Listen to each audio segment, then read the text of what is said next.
ಈಗ ಒಂದು ಪ್ರಶ್ನೆ ಹುಟ್ಟಿಕೊಳ್ಳುವಂಥದ್ದು ಏನು ಅಂತ ಹೇಳಿದ್ರೆ, ದ್ವಿಭಾಷಾ ಮಾಧ್ಯಮ ಅಂತಂದಾಗ ಕನ್ನಡ ಮಾಧ್ಯಮ ಹಾಗೂ ಇಂಗ್ಲಿಷ್ ಮಾಧ್ಯಮದ ಪ್ರತ್ಯೇಕ ತರಗತಿಗಳು ಇರ್ತವೆಯೋ ಅಂತ ಅನ್ನುವಂಥದ್ದು. 1ರಿಂದ 5ನೇ ತರಗತಿಯವರೆಗೆ ದ್ವಿಭಾಷಾ ಮಾಧ್ಯಮದಲ್ಲಿ ಅಂತಂದ್ರೆ ಒಂದೇ ತರಗತಿಯಲ್ಲಿ ಕನ್ನಡ ಹಾಗೂ ಆಂಗ್ಲ ಭಾಷೆಗಳಲ್ಲಿ ಬೋಧನೆಯನ್ನು ಮಾಡಲಾಗಿದೆ. ಅಂದ್ರೆ ಒಂದು ವಾಕ್ಯವನ್ನು ಕನ್ನಡದಲ್ಲಿ ಬೋಧನೆ ಮಾಡಿದ ನಂತರ ಅದೇ ವಾಕ್ಯವನ್ನು ಆಂಗ್ಲ ಭಾಷೆಯಲ್ಲಿಯೂ ಕೂಡ ಬೋಧನೆ ಮಾಡ್ತೇವೆ. ಇದರಿಂದ ಮಕ್ಕಳ ಕಲಿಕೆಗೆ ಸಂಪೂರ್ಣವಾದಂತಹ ಪ್ರೋತ್ಸಾಹ ಸಿಗ್ತದೆ. ಇಂಗ್ಲಿಷ್ನ ಏನು ಶಬ್ದಗಳಿದೆ ಅದನ್ನ ಮಗು ಅರಿತುಕೊಳ್ಳುತ್ತೆ, ಜೊತೆಗೆ ಕನ್ನಡದಲ್ಲಿ ಅದನ್ನ ಮನನ ಮಾಡಿಕೊಳ್ಳಿಕ್ಕೂ ಕೂಡ ಅನುಕೂಲ ಆಗ್ತದೆ. ಆಯ್ದ 15 ಜಿಲ್ಲೆಗಳಲ್ಲಿ ದಕ್ಷಿಣ ಕನ್ನಡ ಜಿಲ್ಲೆಯ ಎಲ್ಲಾ ಸರ್ಕಾರಿ ಶಾಲೆಗಳಲ್ಲಿ ದ್ವಿಭಾಷಾ ಮಾಧ್ಯಮದಲ್ಲಿ ಬೋಧನೆಯನ್ನ ಈ ವರ್ಷ ಸರ್ಕಾರ ಹಮ್ಮಿಕೊಂಡಿದೆ. ಇದು ಮಕ್ಕಳ ಕಲಿಕೆಗೆ ಅಂದ್ರೆ ಆರ್ಥಿಕವಾಗಿ ದುರ್ಬಲರಾಗಿರುವಂತಹ ವಿದ್ಯಾರ್ಥಿಗಳೇ ಹೆಚ್ಚಿನ ಸಂಖ್ಯೆಯಲ್ಲಿ ಸರ್ಕಾರಿ ಶಾಲೆಗಳಲ್ಲಿ ಓದ್ತಾ ಇರೋದ್ರಿಂದ ಅವರಿಗೆ ಆಂಗ್ಲ ಭಾಷೆಯನ್ನ ಕಲಿಯಲಿಕ್ಕೆ ಅನುಕೂಲ ಮಾಡಿಕೊಡುವಂತಹ ಒಂದು ಕಾರ್ಯಕ್ರಮವನ್ನ ಈ ವರ್ಷದಿಂದ ಶಾಲಾ ಶಿಕ್ಷಣ ಇಲಾಖೆಯ ದಕ್ಷಿಣ ಕನ್ನಡ ಜಿಲ್ಲೆಯ ಎಲ್ಲ ಸರ್ಕಾರಿ ಪ್ರಾಥಮಿಕ ಶಾಲೆಗಳಲ್ಲಿ ಹಮ್ಮಿಕೊಂಡಿದೆ.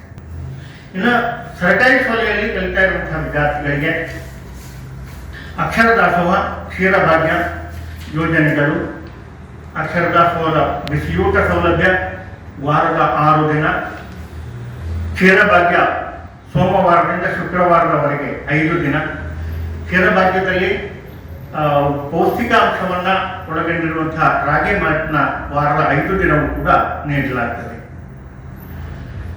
ಮಕ್ಕಳ ಪೌಷ್ಟಿಕತೆ ಹೆಚ್ಚಿಸುವಂತಹ ಸಲುವಾಗಿ ವಾರ ಪೂರ್ತಿ ಅಂದ್ರೆ ವಾರದ 6 ದಿನವೂ ಕೂಡ ಮೊಟ್ಟೆ ತಿನ್ನದೇ ಇರುವಂತಹ ವಿದ್ಯಾರ್ಥಿಗಳಿಗೆ ಬಾಳೆಹಣ್ಣು ವಿತರಣೆಯನ್ನು ಸರ್ಕಾರದ ವತಿಯಿಂದ ನಡೆಸಲಾಗುತ್ತದೆ. ಶಾಲಾ ಮಕ್ಕಳಿಗೆ ವಿದ್ಯಾರ್ಥಿ ವೇತನಗಳು, ವಿಶೇಷ ಅಗತ್ಯವುಳ್ಳಂತಹ ವಿದ್ಯಾರ್ಥಿಗಳಿಗೆ ಅಂಗವಿಕಲ ವಿದ್ಯಾರ್ಥಿ ವೇತನ, ಅಲ್ಲಿ ಹಿರಿಯ ಮಕ್ಕಳಿಗೆ ಫಿಸಿಯೋಥೆರಪಿಗೆ ತೆರೆದುಕೊಳ್ಳುವಂತಹ ಸಾರಿಗೆ ಬೆಂಗಾವಲು ಹಾಗೂ ಹೆಣ್ಣು ಮಕ್ಕಳ ಭತ್ಯೆಗಳನ್ನು ಕೂಡ ನೀಡಲಾಗುತ್ತದೆ. ಉಚಿತವಾಗಿ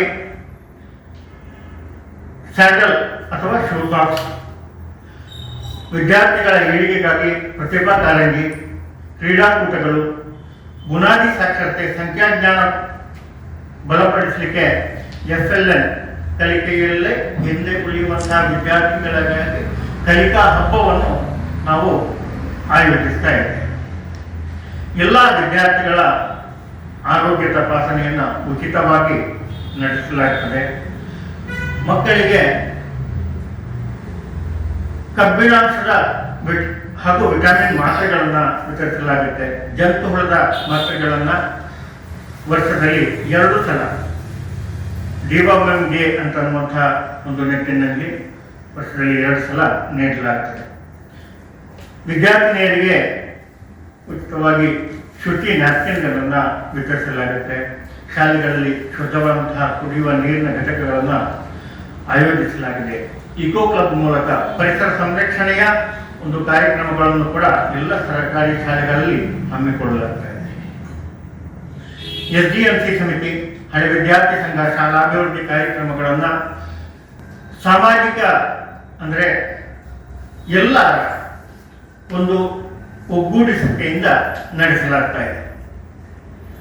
ಸಂಭ್ರಮ ಶನಿವಾರದ ಮೂಲಕ ತಿಂಗಳಿನ 1 ಶನಿವಾರ ವಿದ್ಯಾರ್ಥಿಗಳು ಬ್ಯಾಗ್ ರಹಿತವಾಗಿ ಶಾಲೆಗೆ ಬಂದು ಕಲಿಕೆಯಲ್ಲಿ ಪಾಲ್ಗೊಳ್ತಾರೆ. ವಿಶೇಷವಾದಂತಹ ಚಟುವಟಿಕೆಗಳನ್ನು ಪ್ರತಿ ತಿಂಗಳ 1 ಶನಿವಾರ 3ನೇ ಶನಿವಾರದಂದು ಆಯೋಜಿಸಲಾಗುತ್ತದೆ.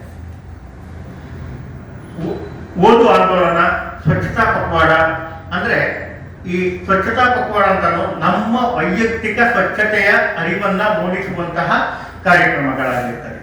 ಈಗ ಊಟಕ್ಕಿಂತ ಮೊದಲು ಕೈ ತೊಳೆಯುವಂತಹದ್ದು, ಯಾವ ರೀತಿಯಾಗಿ ಸ್ನಾನ ಮಾಡಿಕೊಂಡು ಹೊರಗಡೆಯಿಂದ ಬಂದ ತಕ್ಷಣ ಕೈಕಾಲು ತೊಳ್ಕೊಂಡು ನಾವು ಒಳಗಡೆ ಬರ್ತೇವೆ ಅಂತನ್ನುವಂತಹ ಇತ್ಯಾದಿಗಳು, ನಮ್ಮ ಪರಿಸರವನ್ನ ಸ್ವಚ್ಛವಾಗಿ ಇರಿಸಿಕೊಳ್ಳುವಂತಹ ಕಾರ್ಯಕ್ರಮಗಳು, ಇದೆಲ್ಲವನ್ನು ಕೂಡ ಹಮ್ಮಿಕೊಳ್ಳಲಾಗ್ತಾ ಇದೆ. ಪ್ರಾರ್ಥನಾ ಸಮಯದಲ್ಲಿ ನಾವು ಓದುವಂತಹ ಹವ್ಯಾಸವನ್ನು ಬೆಳೆಸಿಕೊಳ್ಳಿಕ್ಕೋಸ್ಕರ ಪತ್ರಿಕೆಗಳನ್ನು ಓದುವಂತಹದ್ದು, ಪುಸ್ತಕದ ಪರಿಚಯ ಇತ್ಯಾದಿ ಕಾರ್ಯಕ್ರಮಗಳನ್ನು ಕೂಡ ಹಮ್ಮಿಕೊಂಡು ಪ್ರತಿ ಒಂದು 4-5 ಪ್ರಶ್ನೆಗಳನ್ನ ಕೇಳಿ ಉತ್ತರವನ್ನ ತೀರ್ಥ ಚಟುವಟಿಕೆಗಳನ್ನು ಆಯೋಜಿಸುವಂಥದ್ದು ಇದೆಲ್ಲವೂ ಕೂಡ ಸರ್ಕಾರಿ ಶಾಲೆಗಳಲ್ಲಿ ಕಡ್ಡಾಯವಾಗಿ ನಡೆಯುತ್ತಾ ಇದೆ.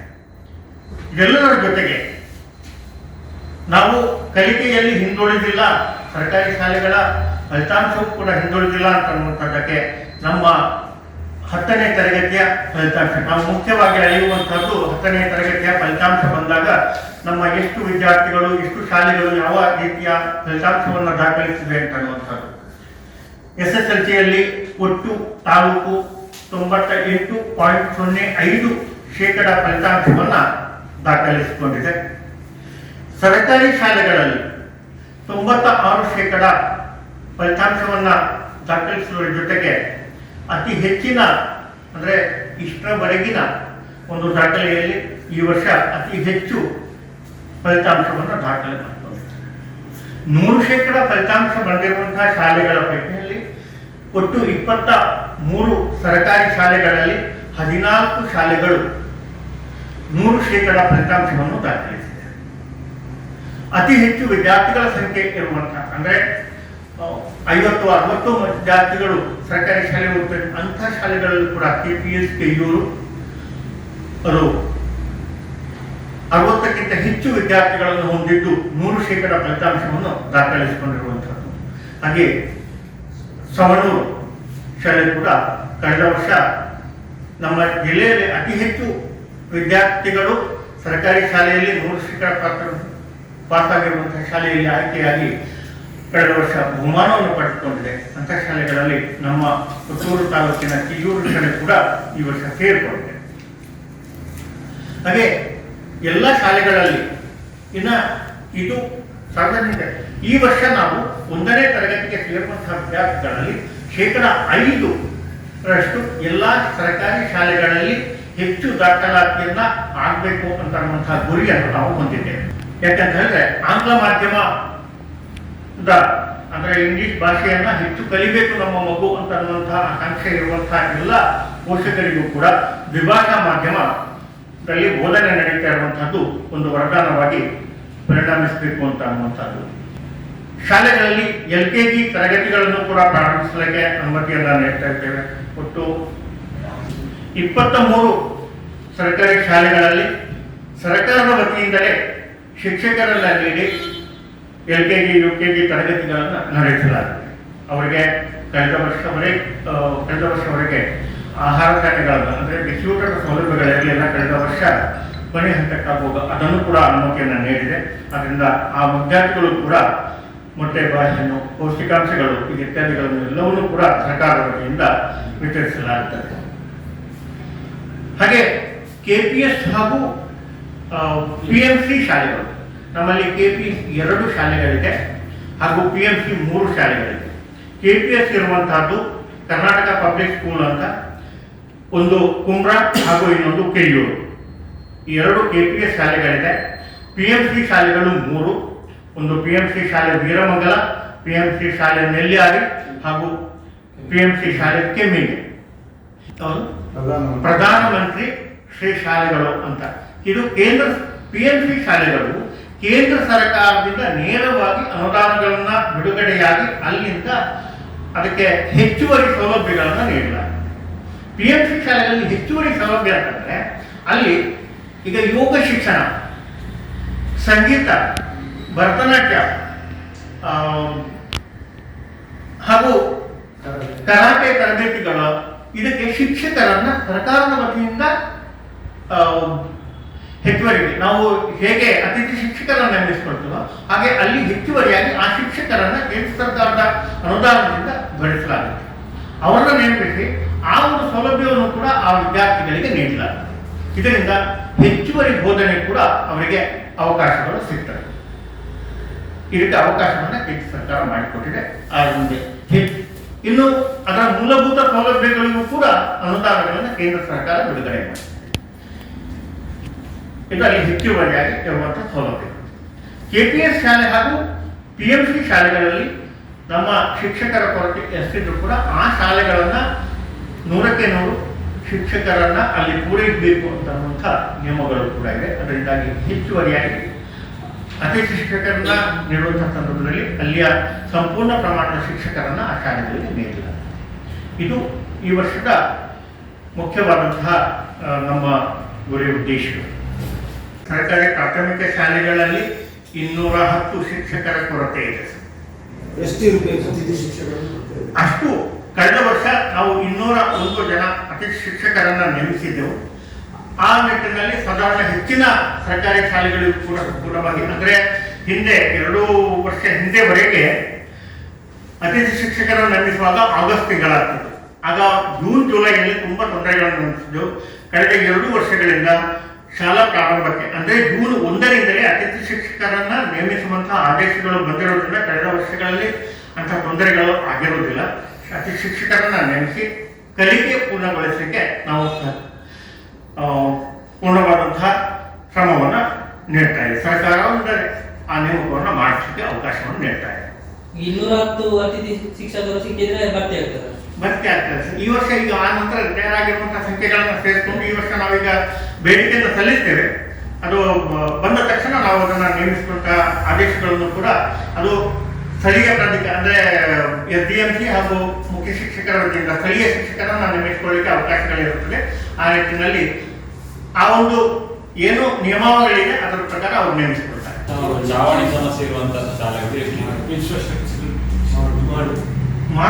ಇರುವಂತಹ ಶಾಲೆಗಳು ಒಟ್ಟು ಕಳೆದ ವರ್ಷ ನಾವು ಪಟ್ಟಿಯಲ್ಲಿ ಸಲ್ಲಿಸಿರುವಂತದ್ದು ಕೊಠಡಿ ಲಭ್ಯವಿಲ್ಲದೆ ಇರುವಂತಹ ಶಾಲೆಗಳು 52. ಹೌದು, ಅದಷ್ಟಕ್ಕೂ ಕ್ರಿಯಾ ಯೋಜನೆಗಳ ಸಂಖ್ಯೆ. ಕೆಲವು ಕ್ರಿಯಾ ಯೋಜನೆಗಳು ಅನುಮೋದನೆಗೊಂಡು ಬಂದಿದೆ ದುರಸ್ತಿಗೆ. ಇನ್ನು ಕೆಲವು ಬಾಕಿ ಇರುವಂತಹದ್ದನ್ನು ಈಗ ಸಲ್ಲಿಸಿದ್ದೇವೆ. ಕೊಠಡಿ ಲಭ್ಯವಿಲ್ಲದೆ ಇರುವಂತಹ ಕುಳಿತುಕೊಳ್ಳಿ ಕೊಠಡಿ ಲಭ್ಯವೇ ಇಲ್ಲದೆ ಅಷ್ಟು ರಿಪೇರಿಗಳಾದರೆ ಮತ್ತೆ ಕೊಠಡಿ ಲಭ್ಯವೇ ಇಲ್ಲದೆ ಇರುವಂತಹ ಶಾಲೆಗಳ ಸಂಖ್ಯೆ ಇರುವುದಿಲ್ಲ ಸರ್. 52ರಲ್ಲಿ ಈಗ ಸಮಸ್ಯೆ ಇದೆ ಅಂತ ಹೇಳ್ತೀರಿ. ಎಷ್ಟು ಈಗ ಸರಿ ಆಗಿರುವಂತದ್ದು? ಹೌದು, ಈಗ ಲಭ್ಯ ಕೊಠಡಿ ಇರುವುದು. ಈಗ 52 ಕೂಡ ಮೇಲ್ಚಾವಣಿ ಸಮಸ್ಯೆ ಇರುತ್ತಾ ಅಥವಾ ಕೊಠಡಿ ಮಾತ್ರ ಸಮಸ್ಯೆ ಇರುತ್ತಾ? ಮೇಲ್ಛಾವಣಿ ಸೋರುವಂತದ್ದು ಕೆಲವಲ್ಲಿ ಸರ್, ಕೆಲವಲ್ಲಿ ಗೋಡೆ ಬಾಗಿಲು ಇತ್ಯಾದಿ ಚಿಕ್ಕ ಚಿಕ್ಕ ಸಣ್ಣ ಪುಟ್ಟ ರಿಪೇರಿ. ಈಗ ಕೆಲವು ಶಾಲೆಗಳದ್ದು ದುರಸ್ತಿಗೆ ಅಗತ್ಯ ಇರುವಂತಹದನ್ನ ಬೇಡಿಕೆ ಇಟ್ಟು ಕೆಲವು ಶಾಲೆಗಳದ್ದು ಅನುಮೋದನೆಗೊಂಡು ಬಂದಿದೆ. ಉಳಿದ ಶಾಲೆಗಳದ್ದು ಈಗಾಗಲೇ ಕ್ರಿಯಾ ಯೋಜನೆಯನ್ನು ನಾವು ತಾಲೂಕು ಹಂತಕ್ಕೆ ಹಾಗೂ ಜಿಲ್ಲಾ ಹಂತಕ್ಕೆ ನಾವು ಅದನ್ನ ಸಲ್ಲಿಸಿದ್ದೇವೆ. ಕೆಲವು ಶಾಲೆಗಳದ್ದು ಅನುಮೋದನೆಗೊಂಡು ಬಂದಿದೆ, ಇನ್ನು ಕೆಲವು ಶಾಲೆಗಳದ್ದು ಬಾಕಿ ಇದೆ. ಶೀಘ್ರದಲ್ಲಿ ಅನುಮೋದನೆ ಆಗ್ಬೋದು ಅಂತ ಅಂದ್ಕೊಳ್ತೇವೆ. ಒಟ್ಟು ಒಂದು 90 ಲಕ್ಷದ ಒಂದು ಕ್ರಿಯಾ ಯೋಜನೆಯನ್ನ ಸದ್ಯದಲ್ಲಿ ಬಿಡುಗಡೆಯಾಗಿರುವ ಅನುದಾನದ ಬಗ್ಗೆ ತಾಲೂಕು ಪಂಚಾಯತ್ಗೆ ನಾವು ಕ್ರಿಯಾ ಯೋಜನೆಯನ್ನು ಸಲ್ಲಿಸಿದ್ದೇವೆ.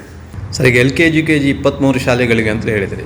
ಯಾಕೆ ಎಲ್ಲ ಶಾಲೆಗಳಿಗೆ ಅದನ್ನು ಅನ್ವಯಿಕೆ ಮಾಡಲಿಕ್ಕೆ ಆಗುತ್ತೆ? ಶಾಲೆಗಳಲ್ಲಿ ಈಗ ಸಿಸಿ ಅಂದ್ರೆ ಸೆಂಟ್ರಲ್ ಗೌರ್ಮೆಂಟ್ ಇಂದ ಸ್ಯಾಂಕ್ಷನ್ ಅದು ನಿಧಾನಕ್ಕೆ ಬಜೆಟ್ ಅಲ್ಲಿ ಆಗ್ತಾ ಇದೆ.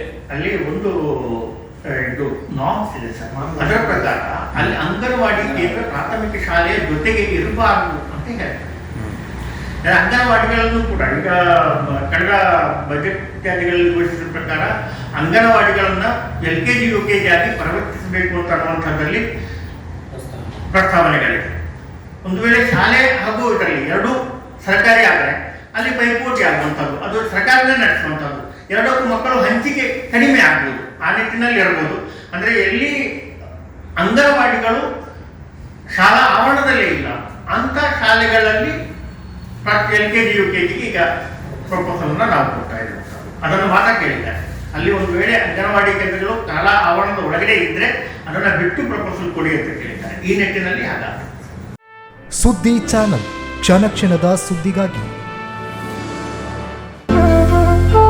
ಅತ್ತೆ, ಇದು ನನ್ನ ಬರ್ಡೇ ಗಿಫ್ಟ್. ಇದೆಲ್ಲ ಜೀವನದಲ್ಲಿ ನನಗೋಸ್ಕರ ತಗೊಂಡ್ಬಂದಿದ್ದಾರೆ. ನಿನ್ ಮೇಲೆ ತುಂಬಾ ಚೆನ್ನಾಗಿ ಕಾಣುತ್ತೆ. ಇದು ತುಂಬಾ ಚೆನ್ನಾಗಿದೆ ಅಲ್ವಾ?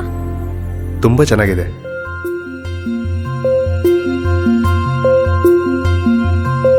It will look really good on you. Amma? Huh? Mother is always son's first love.